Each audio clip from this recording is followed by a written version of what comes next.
You know, you've had it from quite a few high-profile names already. It's certainly something that we're looking at because quantitative strategies, you know, have capacity issues.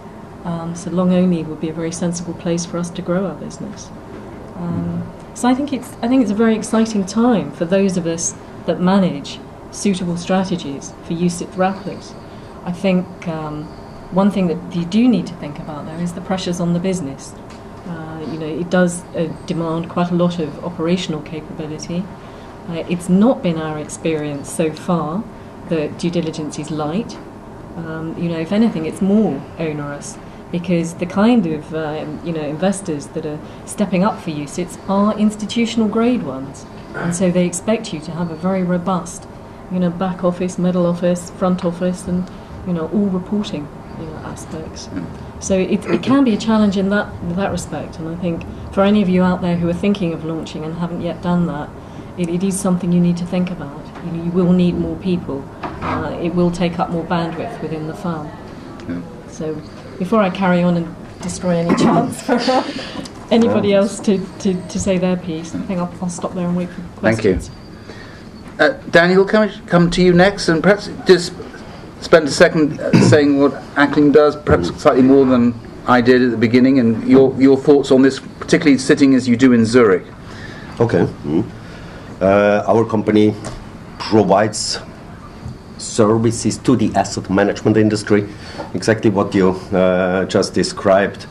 There is a lot of administration, there is a lot of legal work to be done if you enter into the UCITS world.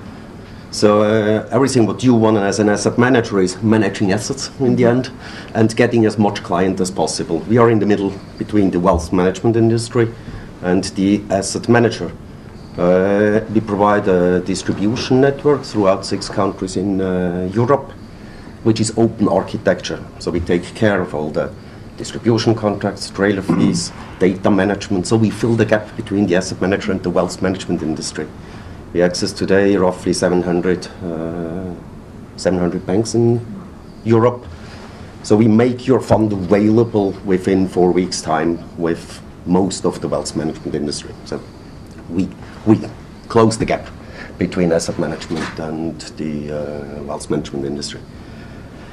Now to the results, it was of no surprise for me. What I recognize is that it's a new world for both parties.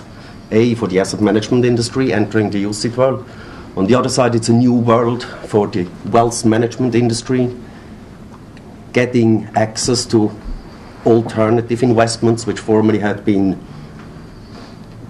simply provided through hedge funds, offshore vehicles.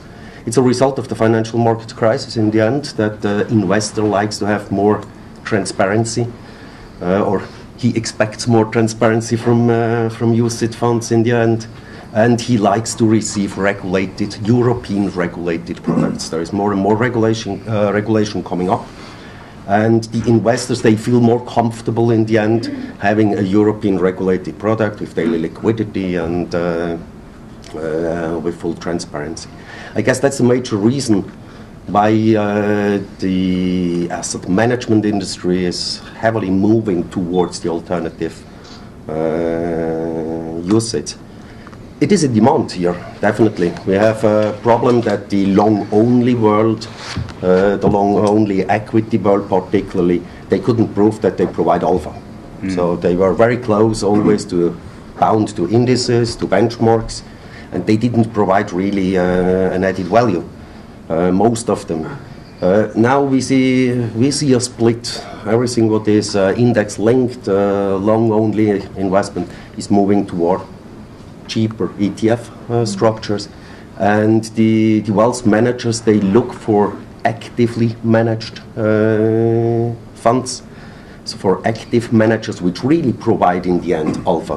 Well, we saw they expect 5 to 10%, the majority 5 to 10% alpha above interest rates. So it seems to me there is a clear trend towards the big asset classes to be covered by ETFs, and then via alternative UCITS structures, all the alpha strategies.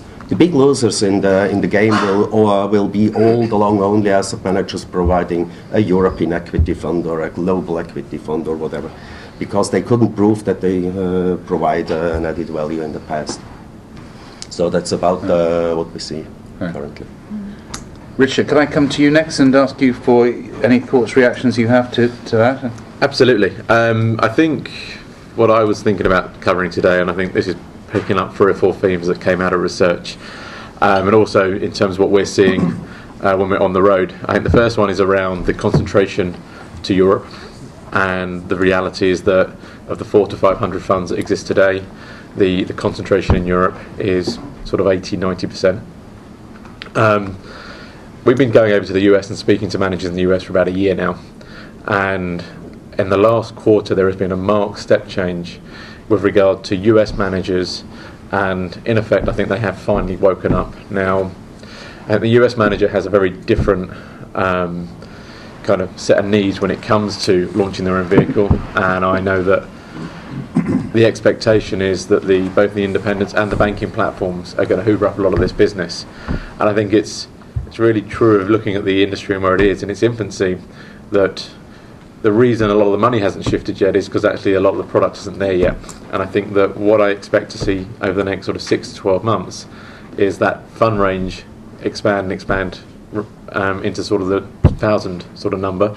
I think a lot of the stuff that's coming in will be focused on platform solutions, both banking and independents, and I think that will come about as a result of the operational complexity issues that Melissa alluded to earlier, and the fact that they will also need some help on distribution. Other areas that are also beginning to come through, and a lot of the discussions that I'm having with people relate to what I'm kind of branding clean and dirty UCITS. The total return swap solution on a managed account structure offered by one of the banks versus a kind of bottom-up fund-built solution. Now, at the moment, investors aren't differentiating between the two. I think they're just, does it meet the UCITS requirements? Is it a UCITS fund? And the answer is, yep, okay, we'll go ahead and invest. I have a belief that over the next 1 probably to 2 years, probably on the back of a blow-up on one of those swap solutions, and that's probably the biggest fear that I have in our industry and going forward, in that one of the swap solutions on a strategy that isn't suitable will blow, and it will blow up, and depending on where that is, that'll either be kind of swept under the carpet or very high profile. But I think most investors are expecting a problem in that area. So I think investors are going to become more aware of what should be there and what shouldn't be. The point the research made around the derivatives issue, and I think again investors are going to have to begin to really understand not only is there due diligence on managers, but actually the due diligence on how the structure is actually built, how the positions are reflected and ultimately put into the portfolio. So that's another area. The last one is really just to kind of go back to the fact that this is day one. It's pre-day one. I think if you look at the evolution of, say, the managed account world by comparison, and I think the UCITS offering shares a number of similarities, and that it's got a governance kind of oversight. There's oversight from typically an independent party, whether it's a regulator or it's an investment manager that's sitting as part of a banking solution or an independent solution. And I think that if you look at the way the assets came into that area, it was very much a slow burner until suddenly early 2001, 2002, there was very, very steady asset growth. And I think that it's probably going to take another 1 to 2 years for that to play out in the UCITS space. But I am a believer that the money that will be coming won't actually be the alternative assets coming. I think the real interesting piece will come when the long-only money moves and the pension fund managers get to the point of realisation that they can no longer be sat on cash. Yeah.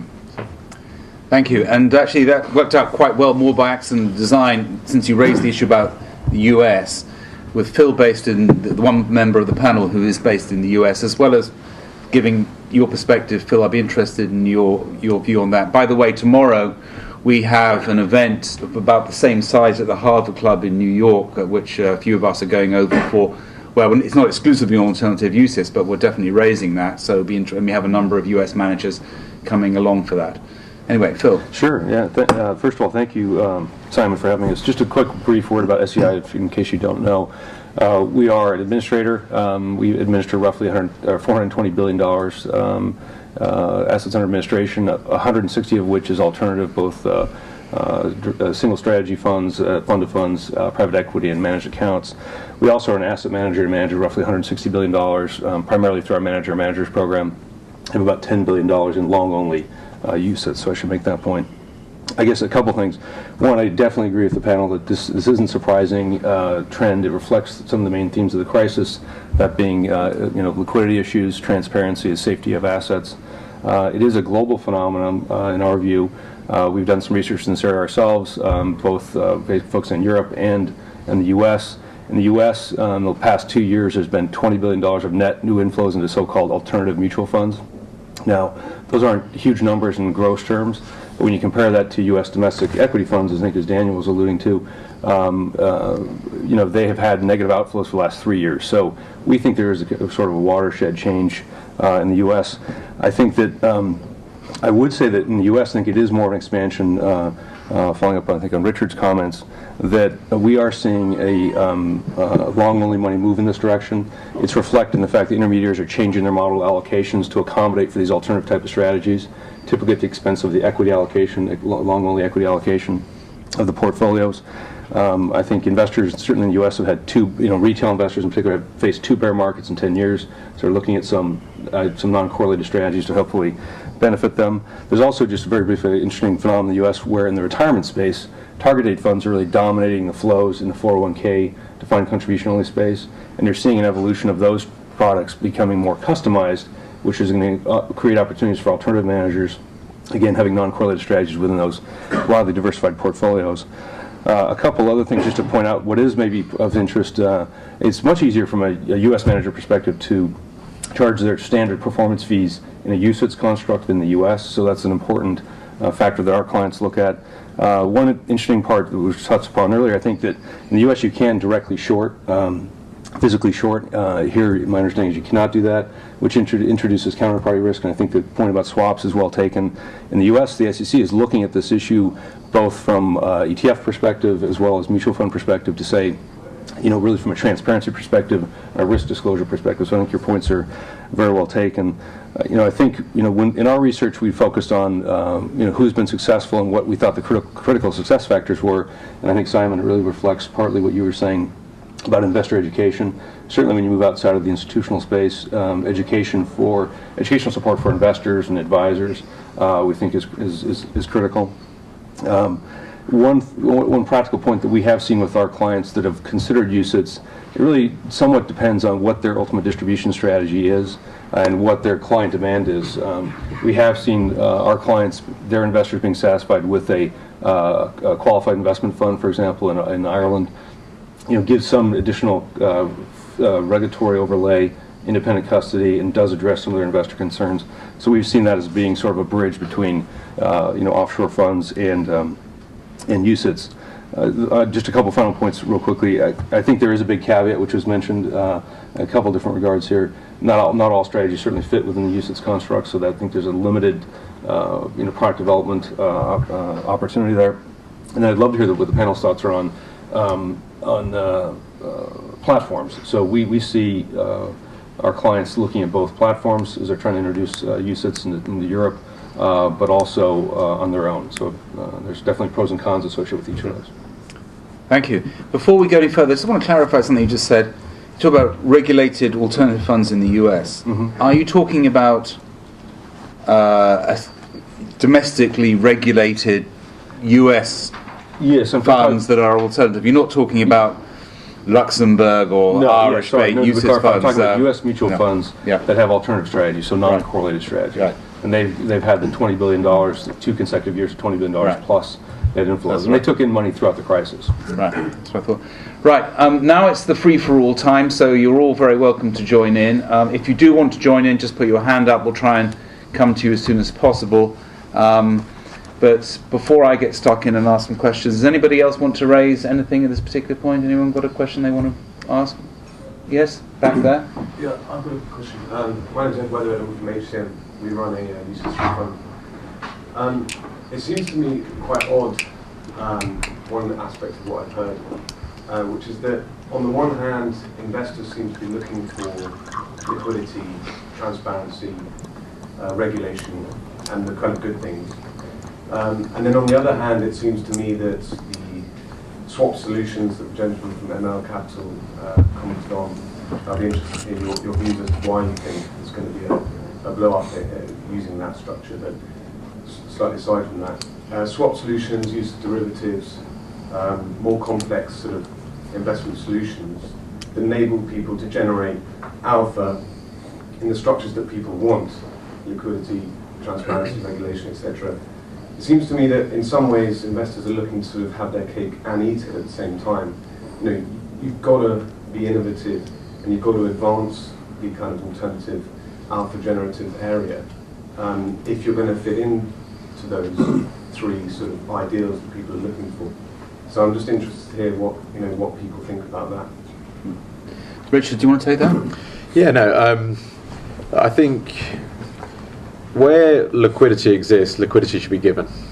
And I think too many alternative managers have got away with not giving the liquidity purely because it was a bit of a headache and it made running their business operationally more complicated. So somebody running a $500 million kind of large cap equity fund who could get out of the portfolio in an afternoon without moving prices shouldn't need to be on 3 months' notice. So I think the fact that UCITS forces liquid strategies to actually give that liquidity to their investors, I think is one thing, and I don't think that's a case of investors having their cake and eating it.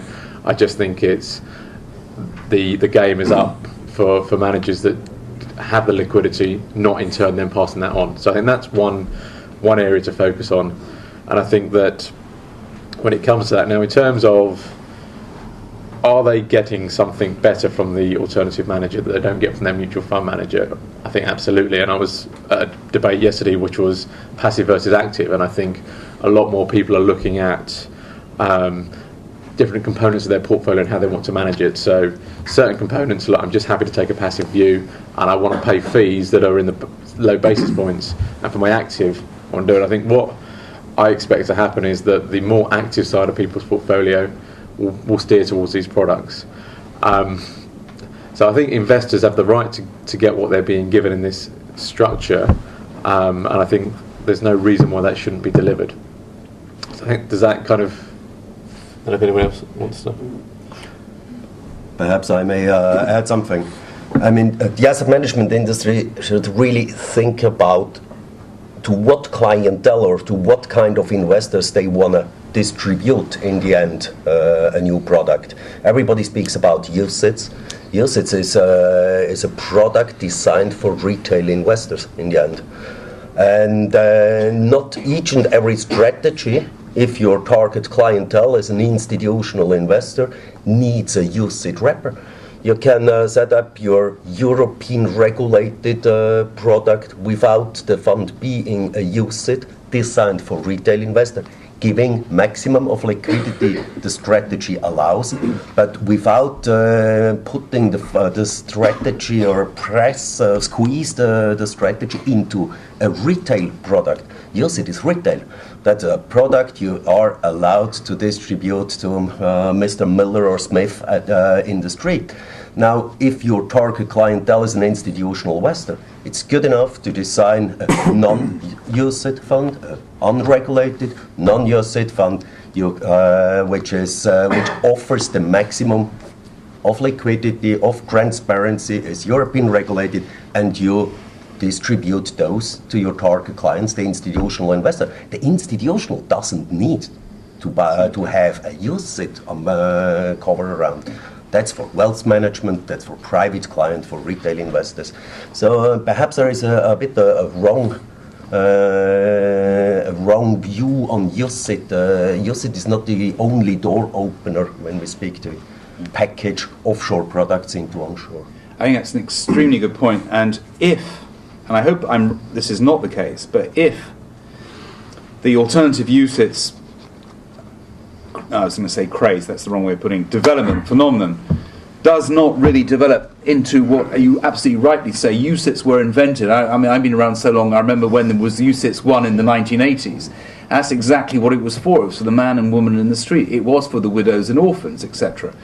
But if alternative UCITS do not develop ultimately into something approaching that market, why bother with the UCITS wrapper at all? Because you can if I understand you correctly, if you can perfectly well set up funds with all those liquidity and transparency guarantees that you don't need the UCITS structure for, which I imagine is going to add for costs and not necessarily give you anything in return. That's a lot of cost. I mean, a UCITS structure is expensive because it's highly regulated. You need distribution agreements. You need whatever hassle.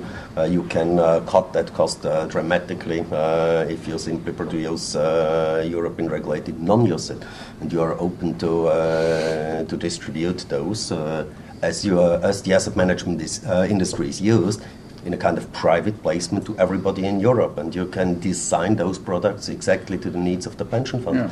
I mean, when we speak to pension funds in Switzerland, they are rather conservative. They even don't have an asset allocation today ready for alternative UCITS. They have no idea where to place those new products. Is it now a kind of equity fund because it's long short? Or is it a real alternative product like an offshore structure? They have allocations from 5 to 10% today, which they allocate to alternatives.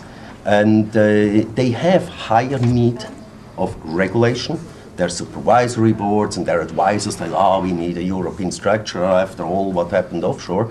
But nobody speaks about it has to be a UCITS structure. Yeah. So it's really setting the target clientele or the target investor group right, and then designing the product, whether it's UCITS or non-UCITS. I think too many people get hung up with the name UCITS, and actually, to Daniel's point, well, what does UCITS mean? It means that your investment bank isn't really hypothecating your assets. So it immediately takes away, and there's two of us on this panel that have lived through Lehman's and having a fund connected to Lehman's. So UCITS solves that. A QIF structure, again, could solve that, whether you're in Ireland or it's a SIF if you're in Luxembourg. So yeah, there are different routes. I think it's wrong to overplay costs, because the reality is running a regulated or an unregulated that has similar associated costs. Certainly when you have the similar liquidity. I think liquidity drives costs. And certainly if you look at, and I know we have some administrators in the room, where offshore funds are being priced versus onshore regulated funds, I know I can walk into 10 administrators and get the same pricing for offshore and onshore. That's the reality of the competition in the administration space today. And I've done that work in the last year. Operationally more complex to run, there's no getting away from that, because you're having to jump through different hurdles. But if you've been running a Lixor managed account, or you've been running an HFL managed account, or wherever that account may be, a lot of those things would already been in place. You would have been running to sort of set risk limits. So I don't think we need to overcomplicate something. A UCITS structure, there's more involved in building it, and having been involved in building managed accounts, offshore funds, and UCITS, I've got kind of a fairly good view on all three.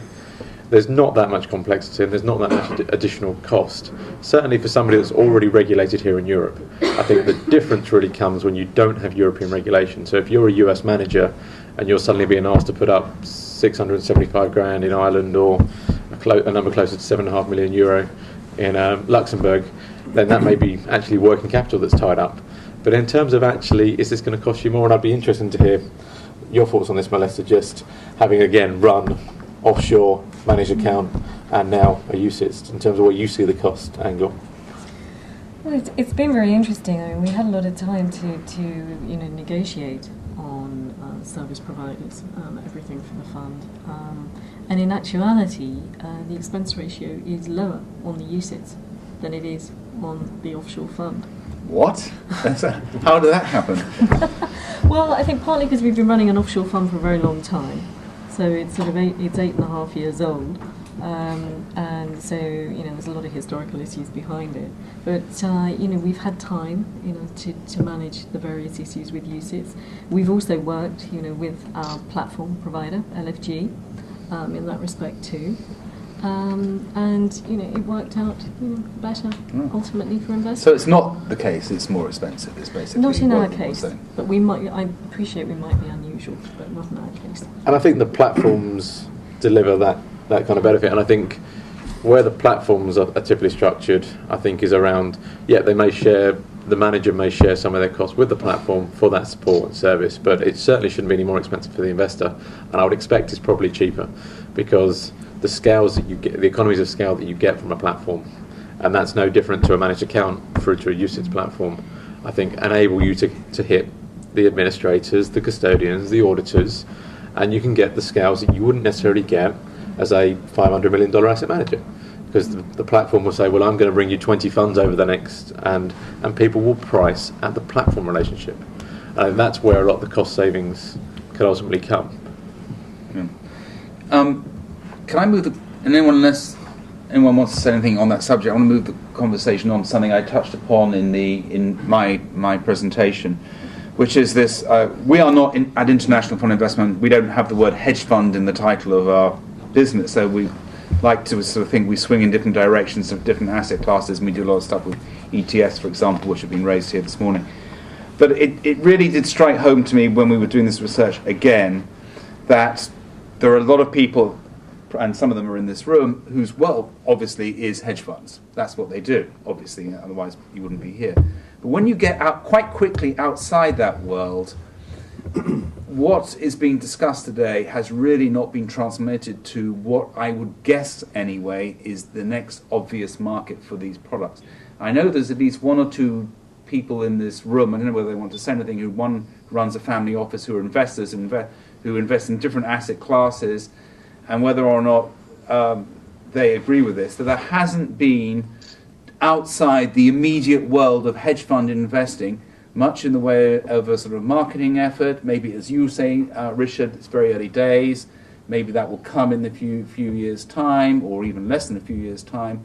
Melissa, you and I remember having a conversation about possibly going up to Newcastle one day and seeing stockbrokers up there. I could advise you on the basis of research. I think you can wait a while before you get on that train. There's no mad rush to get there, because I mean it's almost like you're a Martian when you try and do an interview with anyone remotely in the advisory market outside the sophisticated, to repeat what I said in my presentation, the sophisticated advisors, the ones we all know and love in Geneva, in Zurich, in London, in Madrid, and Milan, wherever they may be.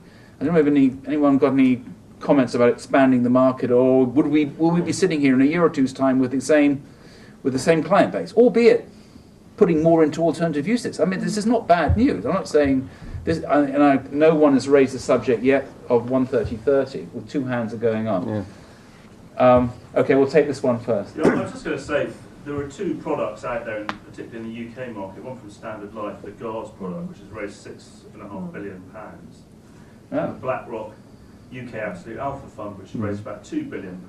Both would be termed to be UCITS products.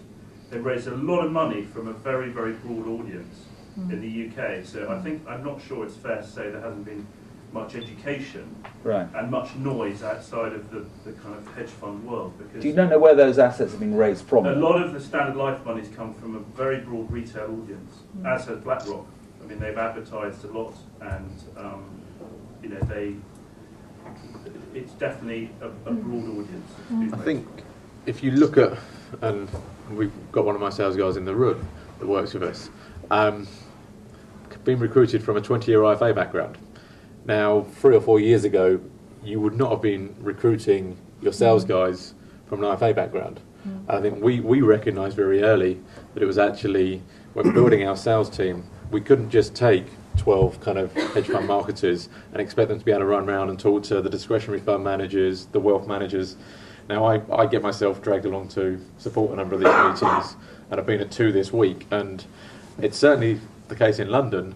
The more sophisticated wealth managers, the guys that I think are a little bit more reputable in their business, are very aware of this type of offering and are certainly looking at it as a route to providing product to their market and their client base. So I don't know if Stephen's got anything to add to that, but stole my thunder slightly. Because I come from retail background over 20 years, when I speak to wealth managers, whatever wealth manager actually is, because they've all got a definition of what that actually is, or anybody on the so-called retail side, the biggest issue I found is that nobody else is speaking to them. So therefore, it's understanding. If you're a hedge fund world and alternative world and retail world are like two different worlds. You can take any large institutions, and I'll give you one as an example. If you take AXA, the hedge fund world and the retail world sit in the same office and don't talk to each other. They don't know anything about each other's business. They don't know anything. You take one of the largest, say Brevin Howard, AXA Fund of Funds will know Brevin Howard are, AXA Retail wouldn't have a clue who they are. And therefore you have to understand how they do their business through IFA platforms. You have to have the relationships with the platforms, because 80% of the business generally is done through a platform. If you don't have those agreements, and we said how long that takes to do, and you don't understand that, then you can't enter that market. So that hasn't even started with most, and I'm sure there's a few UCITS funds in the room. I bet you that most of them don't even understand how to talk to them. I was rang up by a particular fund the other day as an example. I went to see them, and they launched a UCITS fund, and they couldn't tell me why they launched it. They decided in the last week they needed to do some distribution, but they didn't have any distribution. Their platform they were on doesn't do any distribution, and they wanted to speak to the retail market, but they hadn't got the clue who the retail market even was, let alone how to talk to them. So I'm finding that quite a lot. So that's the other point. If you're going to launch, you need to understand why are you doing? Why are you launching? As the gentleman said, why are you launching UCITS? What is the point of it? What are you trying to get? There's only three reasons as far as I'm concerned, which is either to diversify your market, because a lot of them got hit with big fund of funds having a large percentage of their portfolio, to raise new money from areas you're not dealing with before, or because an investor's come to you, and I had one this morning, who said, we'll put our money if you don't have something that's more liquid or transparent. Other than that, why are you launching? Why are you even looking at it? What's the point? I completely agree with that. I think, as I alluded to earlier, that's been our experience with our clients. Most of our clients to date have found a qualifying investment fund, for example, or a QIF or a SIF, to be satisfactory for their audience, and they're not really necessarily trying to expand their investor base. I think that's reflected in the fact there's a lot of subscale UCITS. I think the stats are there's 75% less than $100 million, so there's a lot of subscale product out there in the UCITS space. So I think the distribution strategy and Daniel's points about why are you doing this, and going back to this gentleman's three issues, are critical when someone makes a decision.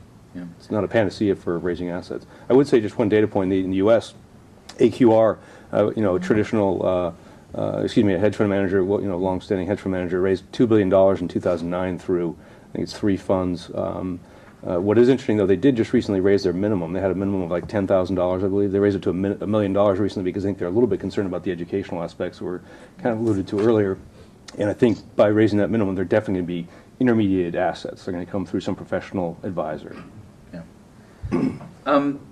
Just coming back to these points, particularly the person over there who raised the success of the BlackRock and the other fund, which I forget. We had a number of people in this research say to us, maybe this is an excuse, I don't know, that they weren't going to advise their clients to go into these products because typically their clients have less than €500,000 or £250,000 to invest, and they didn't think that was sufficient to make an allocation to either alternative UCITS or traditional hedge funds worthwhile. I wonder if you've got any comments on that, or is and if you're in the advisory market, what sort of size portfolio do you as an individual have to have? I mean, sort of what you're saying in a sense contradicts that particular point of view, but anyone got any comments on that? I think it comes down to what an investor's risk profile is. I mean, IFAs and wealth people go out and assess these things with the individual client. But some hedge funds, and of course talking from my own case, a market neutral hedge fund is a very low risk product. It is lower risk than some of the highly publicised traditional long only products that have blown up spectacularly for investors. So if you're delivering a sort of cash plus type return, 10% annualized, I know what I'd rather have. Of course I have all my money in what we do, because I believe in it. But I really don't see why people on the public, on the high street shouldn't be able to buy what we do. What we offer is a better product than a lot of the traditional products. That's a very fair point. Yeah. So, comment to that is because, in this case, I worked for a hedge fund as well before, and what the hedge fund manager could never understand is why the FSA would describe the hedge fund as a risk 5 on a scale of 1 to 5, even though his strategy, because most of his own money was in it, he thought it was a 1 or a 2. The problem is that's an unregulated product. So by default, you'll automatically, as an IFA, have to put it in a 5 category. The understanding and education again is that if you're now at UCITS, you can now be a 1 or a 2, as you need. And that's where you've got to get the message across. If you're running a strategy that is a 1 or a 2, rather than because before you're offshore because of the unregulated and unprotected, in theory, whether it is or isn't. But the reality is that's what it looks like, and therefore that's the box that it ticks. I think Melissa just raised a very interesting point there, and I think the reality is that most hedge fund managers have their money invested in their product. Yeah. The question is how many are going to have their money invested in the UCITS products? And I know this is one area where well, to be mentioned BlackRock, I'm not sure that would be the case there. But if you look at well, BlackRock, I think we all have to accept is a very different beast in that they're the biggest asset manager in the world, and I don't think we're going to get away from that. But I think that the kind of the $100 to $1 billion manager that is going to launch, and I think that's where the most interesting strategies are going to come in at. The likelihood is that most people will have money in the strategy. They may not have it in the vehicle, but we saw the first launch of ours that actually the first money that came in was half from the partners of the sub-investment manager and half from the partners of our business. And I think you do have to put some money into your own products. I don't know whether you guys have done so, because I know that a lot of people are critical of the fact, well, yeah, that's great, but if the management don't invest in their own product, then that's a problem. So it's great to hear that you are. I think the other thing is looking at the bigger houses. The reality is most of the guys that are running those strategies probably are not invested in their own products, whereas in the hedge alternative world they will be. I mean, answering your question whether it's suitable for a retail investor with less than $500,000 in assets, I strongly believe it is. Alternative strategies should theoretically provide low volatility, regular returns. Well, that's how everybody understands the alternative asset management world. And if I look at most of the strategies, they promise more or less a stable low volatility returns. That's in the end exactly what the investor is looking for. I mean, if you promote today a saving account with 7 or 8% return every year, you will gather all the assets of the small man on the street.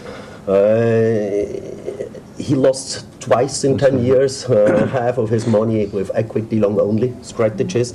Now he is confronted with very low interest rates. He absolutely knows next 10 years he will only lose money on whatever is bond funds or whatever, because raising interest rates will make him lose his money again with the so-called safe investments. So an alternative strategy could absolutely be suitable for a retail investor. I think, speaking personally, I think you're right. The trouble is, I don't know about Switzerland, but in this country, at least amongst many of the relatively sophisticated advisors we interviewed, that is absolutely not understood at all. And I throw this out again, I'm sorry if I'm sounding repetitious, that no one is really yet going to those people that much, although some of the if it's BlackRock or whatever, perhaps that is making a difference and they're doing it. We didn't speak to BlackRock about it. But that's exactly the case, because BlackRock is used to speak to retail investors. All the alternative managers looking now to move from hedge funds to UCITS world, they have, sorry to say that, they have little idea how the retail market works, how to address... And that begs the question, are the BlackRocks of this world going to come along and eat your lunch, Melissa? Well, are we going to go along and eat theirs? I like that. That'd be wonderful. We wouldn't have the capacity anyway. But we've hired somebody specifically who is a traditional asset raiser amongst the IFA and retail community in the UK. So we will be working very closely with them, and I will know a lot more about this in the next sort of couple of months. But I'm personally looking forward to going out and engaging with a different type of investor, to educating people about the benefits of hedge funds, and particularly about the low risk nature of market neutral strategies. From what I've experienced so far, there's more sophistication out there than you would think. in some of these, places that we don't normally visit because we're too busy going to sort of the Bahamas and New York and exotic places, for marketing and conferences. But can I just, there's a couple of themes that I got there. Firstly, just on the BlackRock UK Absolute Return Fund, that fund ran for about 3 years with about 15 million quid in it. And the reason it ran for 3 years with about 15 million quid in it is because they did two things wrong. The main thing being is they didn't put the appropriate rebates in place for the distribution channels. So they fixed that, and the other thing they put in was they put a cash hurdle in. And this is coming directly, I think I'm not sure Doug's surname, the CEO of the business here in the UK. He spoke at an event that was hosted by one of the advisors last year. And they fixed that, and then literally it just went, woof, and it just took off. And I'm sure there was other things with it, but he attributed most of the success down to actually getting the right arrangements in place with the retail distribution units. And that's where I think someone like Daniel's business adds huge amount of value, because the reality is these guys weren't paying. I think the other point just I wanted to make was in relation to the wealth management community, and the reality is their world is about to change, and change quite spectacularly. In 2 years' time, with RDR coming in, they are having to change their business, and I think the discretionary fund managers that may have been inside an IFA practice are more likely to be outside and are going to be doing purely the fund management side of things. And I think that actually with RDR coming in, our life will get easier, because we will find ourselves having to talk less to the guy that's out talking to sort of the guy on the golf course, and it'll be more about talking to professional fund managers that are running money on behalf of the IFAs. I completely agree with that. I think that just looking at the U.S., we've been really a little bit part on the front end of that fee-only type of business. And I think what I was alluding to earlier, from the professional buyer perspective, absolutely, we're seeing significant demand by centralized research teams and fund selection units. And they're very bullish, and we're very bullish for these type of strategies, because, to your point, they're looking for true specialists, and there are obviously capacity issues there, but they don't add any value if they just take the large brand name firm. So we're seeing a lot of appetite for true alternative managers, as opposed to traditional long-only managers have, all of a sudden decided they have the shorting skills to necessarily do those type of strategies. So, and I think your point about IDR is right on the money. Just coming back on, I don't want to spend much more time talking about the big mutual fund complexes like the BlackRocks this world, but I was going to try and resist the temptation of raising the subject of 130/30 throughout this entire seminar today, but I'm giving in to temptation. Of course, a lot of these big mutual fund complexes got close to the hedge fund craze when they launched 130/30 products not that long ago. And of course, most of them have been closed down. And these big mutual fund complexes are notorious for launching things, seeing how they go, and then closing the things down. So I just wanted to make one point quickly on the Standard Life product, going back to fees and BlackRock putting in a hurdle. The Standard Life product is a 75 basis point management fee for institutional investors and no performance fee. It's raised £6.5 billion, and I think that's something all UCITS managers should think about, is that actually people don't want to pay necessarily huge performance fees for a UCITS product. Sorry.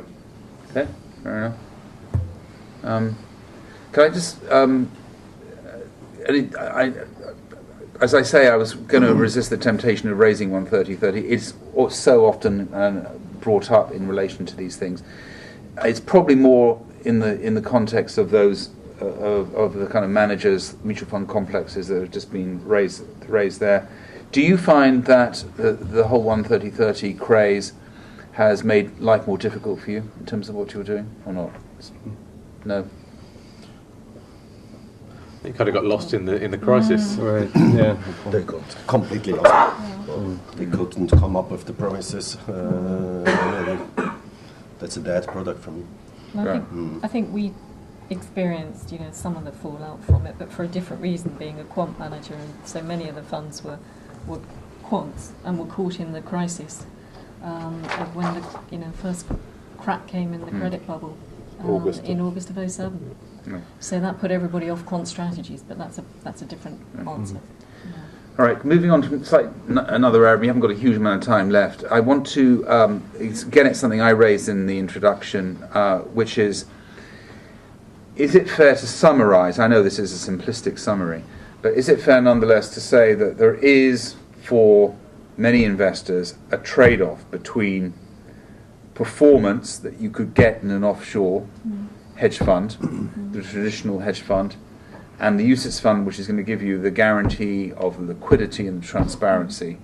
And that, as I said in my presentation, and reflecting some of the results of this research study, a number of people think they understand that, but it's almost like it's the price they're prepared to pay. Is that a fair summary of what alternative UCITS are about?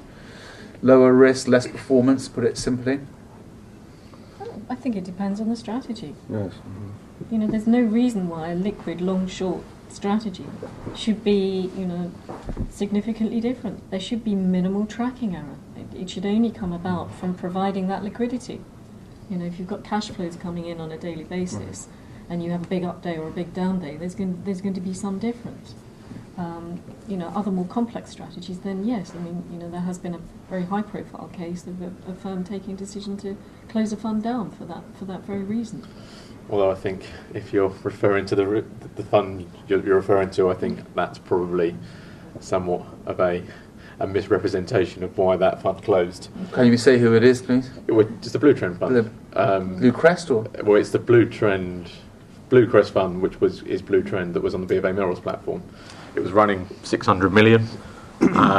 It closed to investors, I think, in April of last year, and then they closed, and they've returned money back end of last year, and I think it's caused a lot of debate in the UCITS space. Now, one of the things that we haven't really talked about is actually what can fit and what can't fit in UCITS today. But when you come to the putting commodities exposure into a portfolio, you have to actually use a total return solution. You're not allowed to physically hold the commodities directly.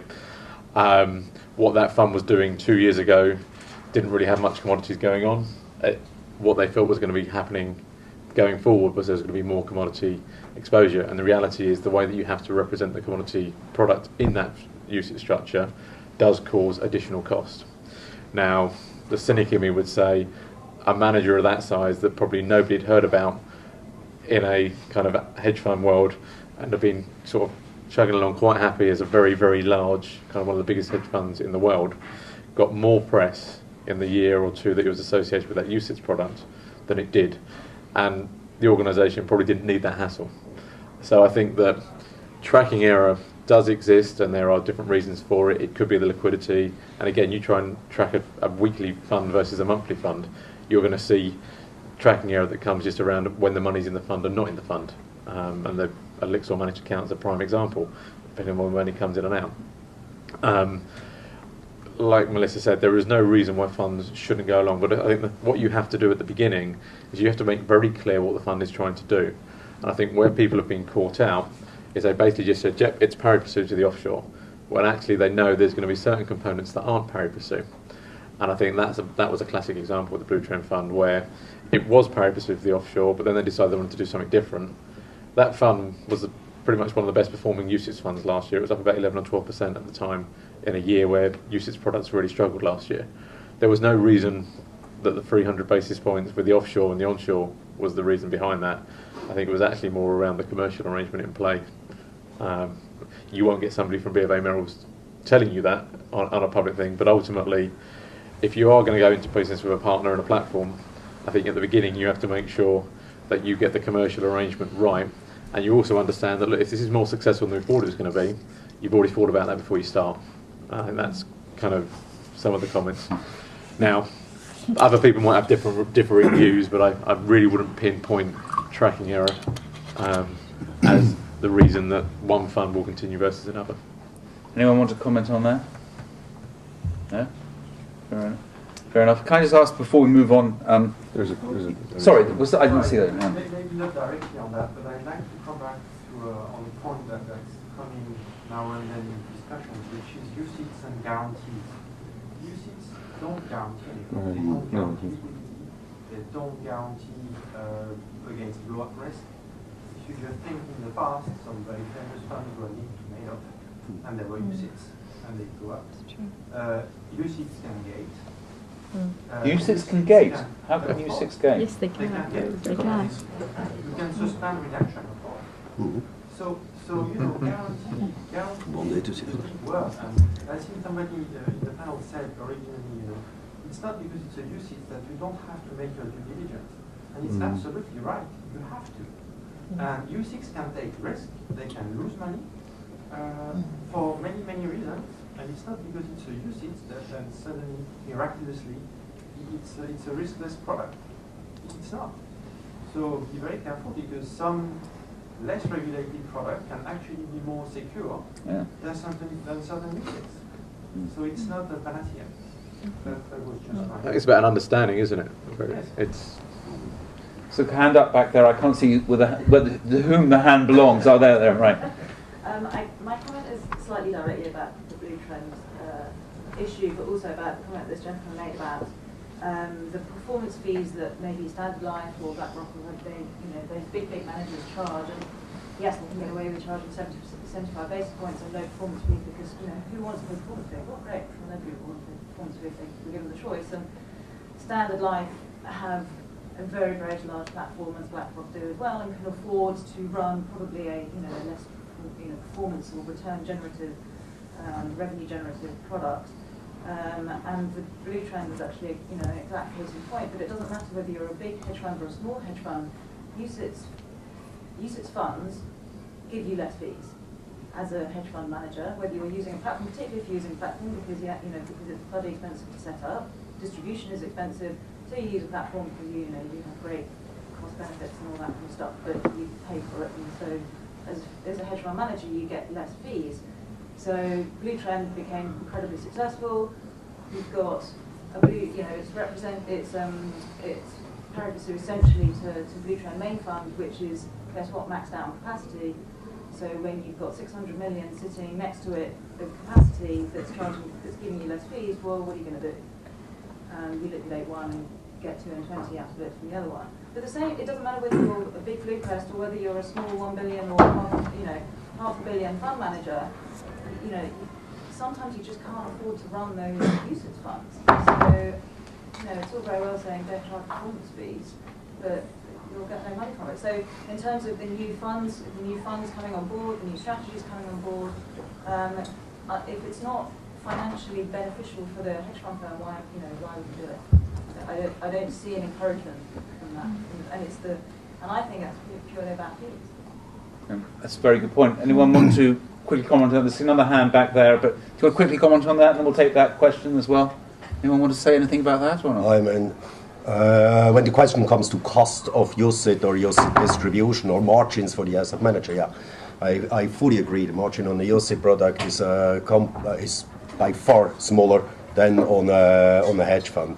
And if you manage an alternative UCITS funds, you will have to live with lower margins. There is huge competition out there. You enter into an industry which is full of different investment products. There are, in Switzerland alone, 7,500 products registered for sale in Switzerland. You enter in that space. Of course, you access a big pot, but you have to be successful. You need a track record, and you have to pay for it. If you want to distribute, you share at least 50% with the big boys of your management fee. That's the trailer fee, that's industry standard, and it's rising. As more managers enter the market, the demand for a trailer fee is it's constantly rising. Most expensive market, Sweden. If you want to distribute into the pension fund system, PPM, you give away 80% of the management fee. If the platforms are at 50% of the management fee, and it's rising constantly, 50, 55, 60% you share. So you have to live with a UCITS fund, which is a kind of institutional mandate for you, with a 50, 60 basis points revenue, and introduce a reasonable performance fee that's widely accepted, and there you get your additional margin back. But distribution is extremely expensive to do. Yeah. Question at the very back there. I think may have to be sadly one of our last ones. I just want to point out the point about Blue Trend about commodities exposure. I mean, getting an exposure through an extra return swap is not more expensive, and was definitely not the reason why they closed down. I'd like to agree with the lady in front of me. It was more to do with the actual comparative advantages rather than the underlying costs and tracking error and whatever else was publicised. And it goes back to the point about, this gentleman made about why does anyone want to open a UCITS fund? Well, there's 3 reasons you want to diversify your asset base. I think that's absolutely rubbish. You want to raise AUM. And we're not doing this for altruistic reasons. We're hedge fund managers. We're trying to raise as much money as possible. I'd slightly disagree with that, actually. I think, for all of us that lived through 2008, we saw the majority of investors in those days were, all the same, were fund of funds. We saw everybody go out of the door at the same time, and it was very difficult to manage businesses. If this research report is correct, it says that retail investors into UCITS are looking on a 3 to 5 year time horizon. I think that's worth losing a bit of margin for. It's a margin on product is a decision that every business makes. If you think you're getting something in return for that loss of margin that's going to stabilise your business, then I think it's worth thinking about. I may be proved wrong, but that's why we've done it. But I bet fund funds, if you'd have interviewed them in 2006, said that their time horizon was probably 3 to 5 years as well. It's fun, and they had monthly or quarterly liquidity that they were investing into. You're giving retail investors daily or weekly liquidity. But I think you've only got to look at the statistics around the typical mutual fund or long-only investor, and the time horizon historically has been a much longer timeline. And I think it's somewhat different. And I think the reality is we're at the beginning of something, and I think in a year or 2 years' time we will probably be sat here having similar discussions, and some things would have worked and some things wouldn't. But I think we all recognise that this is a theme that is playing out for our industry at the moment, and people are reacting to it, hence today's discussion. We're going to have to wrap this up in a second, but before we close off the video for the webcast, I love asking people to give a prediction at the end for posterity, so in a year's time you can click on this and see who's right or wrong. But I need a benchmark. What benchmark? Can you just quickly give me, Richard, you're probably the best person to ask this question to, what's the size of the today's AUM of alternative UCITS products, roughly? Around about 100 billion is the number. 100 billion. Okay, I need a prediction of you all as to where it will be in 1 and 2 years, and then you two and others can get stuck in on the very interesting debate that going to seem over sandwiches in a second. Right, Richard, you can start. I think we'll see it double in the first year and then double again in the second year. So 200 billion this time next year and 400 billion in 2 years' time. You got that, Alex, right? Daniel? I guess we will see 4 times more alternative UCITS next year, and perhaps 50 billion more.